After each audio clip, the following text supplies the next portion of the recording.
The Kalari warriors prided themselves on being the apex predators of the galaxy. Their bodies were living weapons, razor-sharp claws, reinforced exoskeletons, and muscular frames honed through generations of selective breeding. They had conquered 17 worlds across 3 star systems, each victory further cementing their reputation as unstoppable. But they had never encountered humans before. Commander Vex stood on the bridge of the assault carrier Triumphant Claw watching the blue-green planet rotate slowly on the main view screen. Earth, a Class 12 death world according to Galactic Federation classifications, the highest rating possible. Humans had somehow thrived there, evolving on a planet that should have killed them 1,000 times over. Prepare the first wave, Vex ordered. Standard intimidation protocol. Let them see what real warriors look like before we begin negotiations. Lieutenant Morrow, his second-in-command, shuddered nervously. Commander, intelligence suggests we should reconsider. The data on these humans is grossly exaggerated, Vex interrupted. Every new species claims to be special. The humans are soft, furless mammals with no natural weapons. What could they possibly do against Kalari might? 3 hours later, Vex regretted those words. The diplomatic delegation landed in a clearing near a settlement called Yellowstone National Park, chosen for its remote location. 50 of Vex's finest warriors accompanied the diplomats, a clear show of Kalari dominance. The humans sent 5 representatives, just 5, led by a weathered male named Tom and a female called Lisa. "Welcome to Earth," Tom said, his voice surprisingly steady for a creature facing Kalari warriors. "We understand this is a cultural exchange before formal negotiations begin." Vex stepped forward, 8 feet of armored exoskeleton and muscle. "Correct. We will demonstrate Kalari superiority, and then you will understand the terms of your surrender." Lisa smiled. It was an unsettling expression to Vex. "We prepared some demonstrations of human recreational activities. Perhaps you'd like to observe?" Before Vex could respond, a human male in strange attire sprinted past the delegation and flung himself from a nearby cliff. Kalari warriors cried out in alarm, expecting to witness a suicide. Instead, the human spread his arms, revealing fabric stretched between his limbs, and began gliding through the air. "Base jumping," Tom explained casually, "just a hobby." Another group of humans appeared on the rocky outcroppings above, securing ropes and harnesses. Then they simply jumped off, dangling hundreds of feet above certain death, laughing as they descended. "Rock climbing," Lisa said. "Children as young as 10 learn this." Vex's mandibles clicked in disbelief. Children?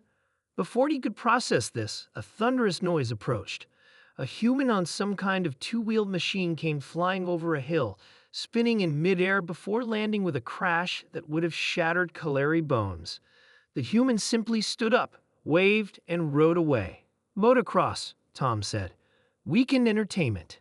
Morrow leaned in, voice tight with tension. "Commander, these creatures deliberately throw themselves from heights, climb sheer surfaces for pleasure, and crash vehicles for entertainment. Intelligence was correct. Their recreational activities alone classify them as insane by galactic standards." A Kalari warrior approached Vex, visibly disturbed.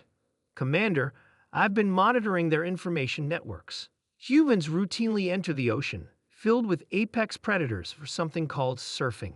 They climb mountains without oxygen. They jump from orbit with only thin fabrics to slow their descent. They willingly ingest neurotoxins they call spicy food or alcohol for pleasure." Vex's exoskeleton felt suddenly tight. "That's not possible." Lisa smiled again. "Would you like to join us for dinner?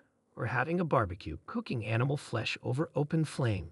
Several warriors took involuntary steps backward. Fire was one of the few things Kalari feared.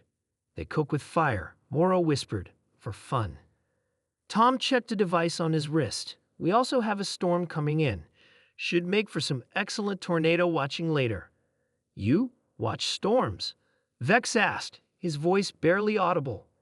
"Chase them, actually," Tom corrected. Over the next hour, the Kalari delegation was shown videos of humans participating in activities that defied comprehension, Individuals running 100 miles through desert heat, people deliberately starving themselves to climb frozen mountains, children riding unstable boards over concrete, humans keeping apex predators like wolves and bears as pets.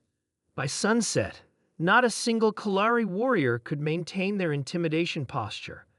They huddled together, watching humans casually toss logs onto a roaring bonfire as lightning flashed in the distance. "I think," Vex said quietly to Moro, "we should reconsider our approach to negotiations." 2 days later, the Kalari delegation departed Earth with the first peace treaty in their species' history. No demands, no conquered territories, no tribute, just mutual non-aggression and trade agreements. As the triumphant claw accelerated out of Earth's solar system, Vex stared at the shrinking blue planet on the view screen. "Send a message to the High Command," he ordered. "Revise Earth's classification from Death World Class 12 to Class 13, and add a special notation. The only thing more dangerous than the planet are the humans who call it home." Moro nodded. "And the humans' request to visit our homeworld next year?" Vex shuddered, remembering Tom's enthusiastic comments about extreme rock climbing opportunities on Kalari Prime's jagged mountain ranges. "Tell them," Vex paused. "Tell them we'll need time to prepare. A lot of time. After all, how does one prepare for visitors who treat deadly danger as a casual pastime? The Kalari might be apex predators, but humans were something else entirely."